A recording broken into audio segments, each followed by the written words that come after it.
Hello everyone. Welcome to this lecture on public service broadcasting and the question of autonomy in India. This lecture is a part of your paper on news and society.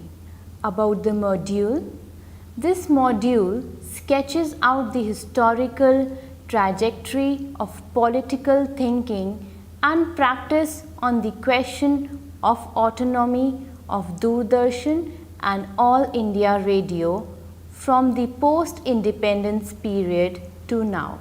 The question of autonomy is important to consider as it bears heavily on content, particularly news. In a climate of heavily commodified and partisan private media, one needs to interrogate whether the public service broadcaster emerge as a truly public alternative. State monopoly on broadcasting. Early decades, the history of broadcasting in India begins with radio. Within the colonial period, radio was started by a private company, the Indian Broadcasting Company, in 1927. However, due to low returns, the company soon closed down in 1930. The British realized that radio is too powerful an instrument to be left to private players and therefore took it under state control. In 1937, it was named All India Radio AIR. Post-independence, the centralized bureaucratic control over radio not only continued but in fact expanded. The colonial regulatory structures governing broadcasting were also retained, and some of them do so till today. Far from having any editorial freedom, AIR almost functioned like a government department delivering information on state schemes and other related issues. Tight controls also existed on news content. In fact, AIR News Division staff were part of government's Central Information Service. It was also used to promote Hindi as a natural language through the broadcast of national service alongside local services. Within the Nehruvian era, the role of mass media was essentially seen in promoting development and in nation building. Education rather than entertainment was the priority. AIR was thus meant to improve the masses by giving them not what they sought to hear, but what they ought to hear. It was only due to declining listenership that in 1957 a new station devoted to light music and even film music was started. As such, in the early decades, radio was preferred over television, as the latter was considered a luxury that few could afford. This intent, coupled with lack of funds to establish television infrastructure, meant that this medium saw a very slow growth. Television in India was launched in 1959 on an experimental basis in 2 stations. Regular daily transmission began in 1965 and a station was added in Bombay 1972. Through these years, the stations were managed by AIR. It was during the emergency that TV was separated from AIR, named Doordarshan DD on April 1, 1976. Prime Minister Indira Gandhi understood its potential power for offense and defense. Consequently, during the emergency, both radio and TV were used as propaganda machinery. The way that AIR was used promoted many to term it as All Indra Radio. New TV stations were also added in Calcutta, Lucknow, and Madras. An often quoted incident of the period is how the Delhi station was ordered to telecast a blockbuster film of the time, Bobby, so as to dissuade people from attending a massive rally led by opposition leader Jayaprakash Narayan. However, the rally drew thousands of people. Early debates on autonomy. Was there any challenge to this tight control on airwaves in the early decades? Yes, on many occasions, the question of autonomy in broadcasting was raised in the political sphere. During the early decades, a few independent commissions recommended for both financial and administrative autonomy of radio and TV. Ironically, it was Indira Gandhi who set up a commission of inquiry into broadcasting in 1964 when she became the Minister of Information and Broadcasting. The commission was headed by A.K. Chanda and brought out a critical report in 1966. It was noted that ministers interfered excessively in the policy making functions of the Directorate General as well as in programming. In this context, it called for a complete restructuring as also expansion of radio and television. Among their 219 recommendations, which included introduction of advertising in AIR, allocation of higher financial resources, decentralization and mix of development and commercial programs, an important one was the creation of an autonomous national corporation to oversee broadcasting. It was also argued that these powerful media should remain under public control and not be allowed in private hands. The proposal on autonomy was not accepted as Indira Gandhi soon became the Prime Minister. As stated earlier, she realized the importance of keeping broadcasting under state control.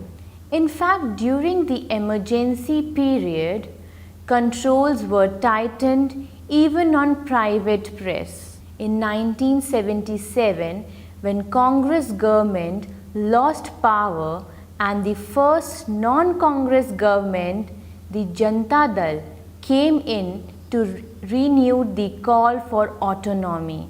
In this regard, they commissioned a white paper on the misuse of mass media, followed by the constitution of a working group headed by former newspaper editor B.G. Verghese in August 1977. Here are the following recommendations of the Chanda Committee. The working group also proposed the formation of an autonomous national trust on the lines of the British Broadcasting Corporation BBC, which would govern radio and television and remove it from government control. They named the trust Akash Bharti and stated that it would be a non-profit body, nationally owned and responsible to Parliament. It would comprise a board of trustees or Nyasi Mandal. The group emphasized on principles of decentralization and opposed the idea of commercial advertising. In 1979, a bill to create an autonomous corporation was introduced in the parliament. However, soon the Janata government fell, and as Indira Gandhi came back in power, the bill was shelved. In early 1980s, television saw an expansion when India decided to host the Asiad Games in 1982. New terrestrial transmitters were added, which increased the coverage of both DD and AIR to almost 80% of the urban population and half of the rural population. Color transmission also began. In December 1982, a working group was appointed to prepare a software plan for Doordarshan under P.C. Joshi so that it could help in promoting social and economic development and provide information, education, and entertainment. Their report, An Indian Personality for Television, gave a number of suggestions in this regard and stressed on the need for a participatory model of communication. Despite the expansion of TV, the question of autonomy was kept in cold storage through 1980s. It was only in 1989 when another non-Congress government came to power that the matter was opened for consideration. A bill was again introduced and finally passed by the Parliament in 1990. However, it was notified only 7 years later in 1997 as Prasar Bharati Broadcasting Corporation of India Act 1990. It established Prasar Bharati as a statutory autonomous body to oversee both AIR and Doordarshan. While the act was based on the Verghese Committee report of 1978, but there were many differences with the recommendations. An important one was that while the committee had called for the creation of a trust in the service of the public, the Act outlined a corporation, Prasar Bharati, a public service broadcaster. It is now 3 decades since promulgation of the Act. However, media scholars and observers are still questioning whether the public service broadcaster established by virtue of it is truly public. This question forms the scope of discussion in this section. At the outset, there is need to consider a landmark pronouncement by the Supreme Court in 1995 in the case of Ministry of Information and Broadcasting versus Cricket Association of Bengal, which was in relation to a contest between Doordarshan and a private broadcaster, TWI, over telecast rights on cricket. Ruling in favor of TWI, the court stated, airwaves constitute public property and must be utilized for advancing public good. It is the duty of the state to see that airwaves are so utilized as to advance the free speech rights of the citizens, which is served by ensuring plurality and diversity of views, opinions, and ideas. Conceding such a right would be detrimental to the free speech rights of the body of citizens, inasmuch as only the privileged few powerful economic, commercial, and political interests would come to dominate the media. By manipulating the news, views, and information, by indulging in misinformation and disinformation to suit their commercial or other interest, they would be harming and not serving the principle of plurality and diversity of views, news, ideas, and opinion.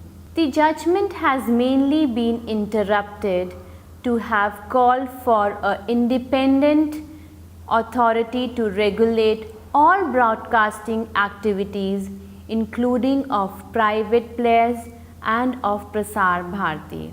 An independent regulator was also recommended a year later by Nitesh Sen Gupta Committee on Prasar Bharati. But in this pronouncement, the judgment also outlined what constitutes public broadcasting, that which is free from either the controls of the state or commercial pressures. The judgment pointed to the dangers of the privileged few powerful economic, commercial, and political interests dominating media. In India, it is the public service broadcaster which has the potential to emerge as a truly public alternative to profit-oriented private media in India. A number of scholars working on media emphasize that strong public service broadcasting forms the cornerstone of public interest in any society, among other provisions such as universality of access, free and pluralistic media, independent regularity, authority, community, media, etc. According to 1993, public service broadcasting itself is based on three axes: access to all, diverse quality programming, free from state, commercial and sectoral interest.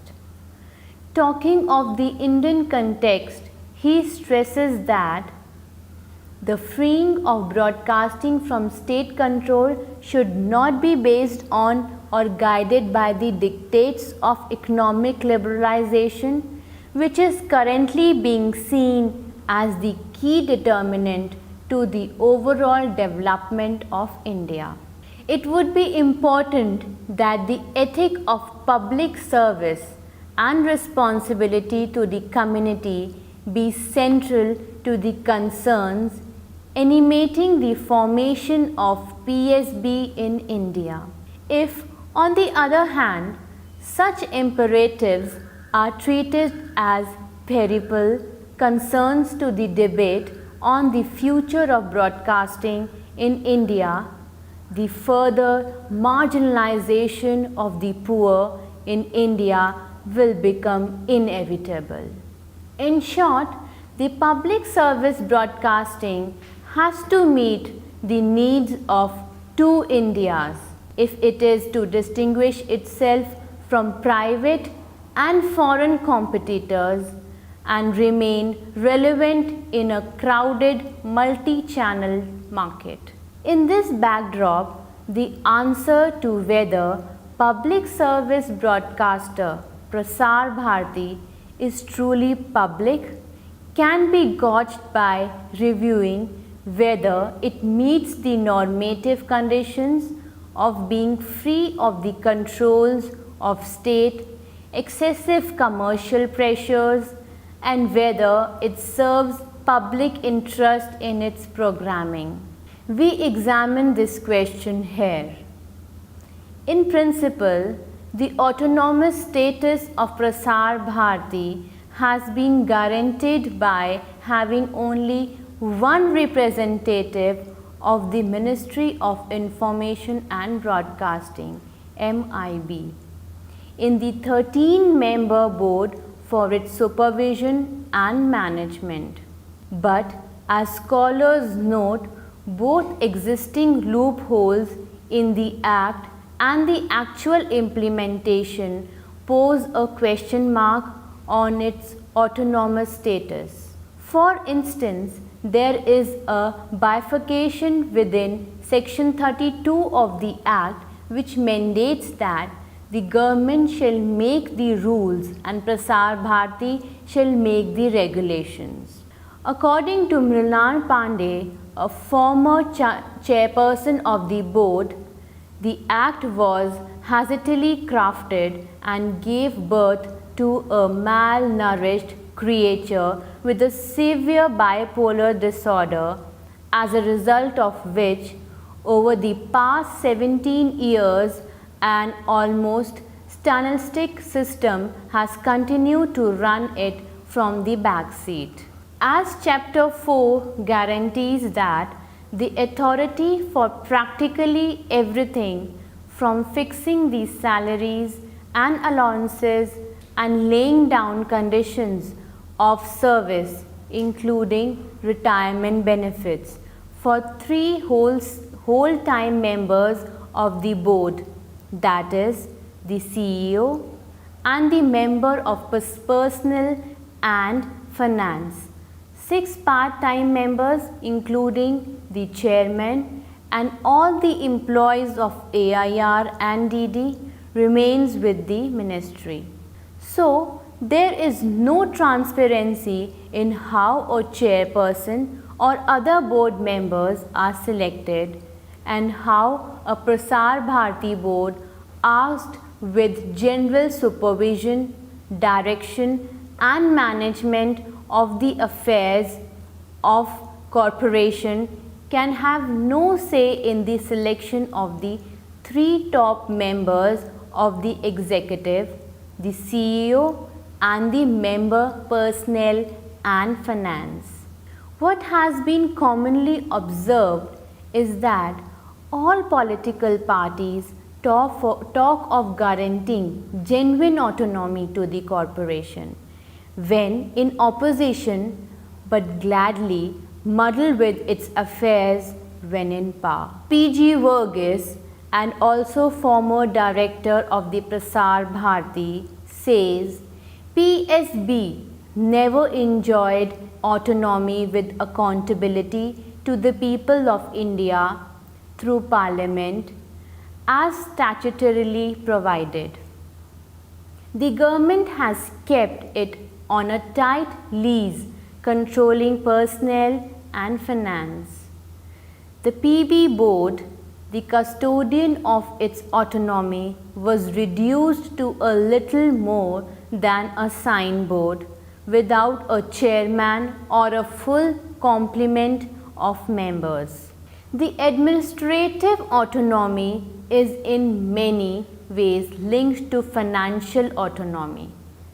Prasar Bharati is dependent for at least half of its budget on government funding, which comes in the form of equity, grant in aid or loans. Special budgetary allocations are also made.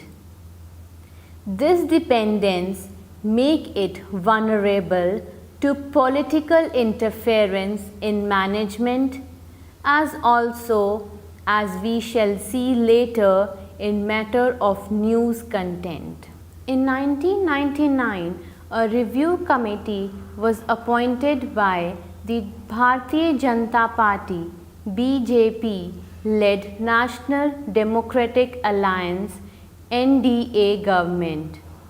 Headed by Shunu Sen, the committee noted, public service broadcasting is essential in India and must be seen as a right of all the citizens. It must provide a platform for free discourse and debate, while its content must empower people. The role and functions of a public service broadcaster require that must it be autonomous. While Prasar Bharati should be accountable to Parliament for policy and strategic decisions, The organization would be responsible for its own operational and tactical decisions. The government of the day must have no hand in its functioning or decision making and must remain at arm's length from Prasar Bharati. On similar lines, a committee appointed by the Congress Party-led United Progressive Alliance UPA government in 2013 and headed by Sam Pitroda stressed that all the sections and clauses in the Act which allow the government to decide on matters of appointment, payment, service rules, finances, etc. should be scrapped. It also called for structural changes in all its systems, including ownership, management and finance. It stated Prasar Bharati's vision must be to become a genuine public broadcaster as against a government broadcaster or a commercially motivated private broadcaster. It should be perceived as an unbiased, credible, autonomous, independent voice that makes India's better citizen and enriches their lives with right information, quality, entertainment and value education. Also that real autonomy flows from financial independence. Budgetary flow should be like charged funds as flow to constitutional bodies. Government must allocate resources and then follow a totally hands-off policy. But as before, these suggestions on autonomy have not been implemented by either government. It continues to function like a state-controlled commercial enterprise. And even though digitization has helped expand the broadcaster's reach, but it has not necessarily improved the diversity and quality of its input. News, one of the most important barometers of media autonomy, is the quality of its news broadcasts. As has been noted before, the liberalization of media in India, news broadcasts were only available on state-controlled DD and AIR and were almost the official version of events. It was hoped that after 1997, the public broadcaster would be freer, but lack of genuine autonomy has meant news is still under government control. The Pitroda Committee also observed the autonomy of the public service broadcaster depends upon how the news is perceived by the people at large, but news and current affairs programs are planned, edited and managed by the officers belonging to 16 Indian Information Service, over which Prasar Bharati has absolutely no control. Their deployment in Prasar Bharati along with specific place of posting is tightly controlled by the Ministry of Information and Broadcasting, which also retains the right of calling them back. Recent past has enough instances to testify to this control. For instance, it was reported that during the run-up to the 2014 Lok Sabha elections, the UPA government via MIB used DD and AIR to publicize government's development programs. This was done through direct advertising spots, advertorials, audiovisual dramas and serials, and success stories and discussion based programs on the government schemes and programs. DD News also aired explanatory packages giving details of various government schemes, duly peppered with interviews of related union ministers. The then CEO of Prasar Bharati, Jawahar Sircar, complained about the lack of operational autonomy in DD's operations. He later resigned a few months before his term was to end officially, though this was done when government changed hands. As can be seen, the government are using the media much like their predecessors, that is, as a publicity and propaganda tool. One clear instance is the monthly promotional program Mann Ki Baat, a chat with our PM, which is simultaneously telecast live on DD National, DD News, all AIR channels, on MW, SW, FM, AIR website, mobile app and YouTube channels, as also on pmonradio.nic.in, mygovernment.in and the Narendra Modi app. In May 2015, on the completion of BJP's 1 year in office, Prasar Bharati sent a written order to AIR demanding that it publicize government success stories in all languages. A detailed schedule of various programs to be covered by AIR's regional news units was also sent. As concerns about the commodification and distortion of news in private TV channels continue to intensify, the need for a strong and independent public broadcasting becomes even more urgent. However, given the existing government controls on the broadcaster, especially in news, this seems like a distant dream. No government wants to give this control. This is visible also the fact that private FM channels are still not allowed to air their own news. They only play AIR news capsules every hour. Given that FM channels are largely owned by the same media companies which run private TV news channels, the cut is rather contradictory.